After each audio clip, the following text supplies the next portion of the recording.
We are joined by Dr. Malcolm Davis, Senior Analyst in Defence Strategy and Capability at Australian Strategic Policy Institute from Canberra. Malcolm Davis, always a pleasure speaking with you. Now, just to begin with it, how close are we to an all-out war? There is a lot which has been said, at least from Hezbollah. How close are we to an actual all-out war? Because we've seen things boiling between IDF and Hezbollah since October last year. Look, I think we are getting closer in the sense that clearly Israel is not prepared to sit back and allow Hezbollah, which is, of course, funded and supported by Iran, to continue to attack targets in northern Israel. The threat from Hezbollah is much greater than the threat from Hamas in the south in Gaza. So I think things are moving to a head in the sense that what we could be seeing is the possibility of that war, that escalation to a wider war, occurring certainly within the next few weeks. We'll have to see what happens.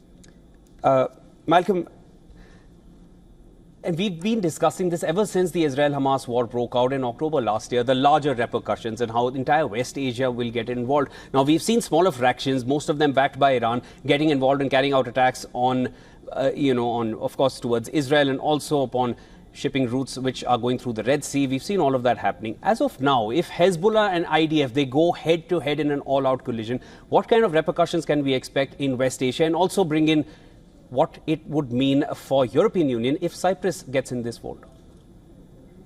Well, certainly if the war escalates to a wider war, then you are talking a much higher level of hostilities than we've even seen in Gaza. Hezbollah is much more well-armed than Hamas, as I said. They have hundreds of thousands of rockets and artillery pieces and drones and missiles that they could rain down across the entire Israeli territory, compared to Hamas, which can only hit really areas of southern Israel. So it is a much larger war. The possibility of Iran getting directly involved, the possibility of Iranian-sponsored terrorist groups in Iraq and Syria getting involved, and various different other groups as well. So we're talking a much larger war if that happens. If that actually does happen, and if the excuse me, a light's playing up behind me. Yes. If the Hezbollah then goes through with its threat to attack Cyprus, that's EU territory. So that potentially would then require some sort of EU response, and that's really hard to say what would happen because, of course, Europe has its attention focused on Ukraine, yes, which is occurring at the same time. So it becomes a much more complex and dangerous situation. Malcolm, now the video that Hezbollah has just released, and Hassan Nasrallah, of course, is all out in the way he's speaking about the targets that they've shown in that video. And these are not regular targets, or rather, I would say these are not regular locations that they're showing. These are military installations. They include nuclear military installations. What does it say about the breach that would have taken place for those drones which would have come in either from Lebanon or from some other front and then would have escaped out of Israeli territory without being detected? Drones are difficult to spot in many instances. They can be quite small, but still have significant range and significant payload. So my guess is what the Hezbollah have done is they've flown these small drones potentially at low level to avoid the Israeli radars, or they're sufficiently small that they're not picked up on the radars, and they've imaged these sites. If Hezbollah did attack Dimona, the nuclear facility at Dimona, that would be a huge escalation.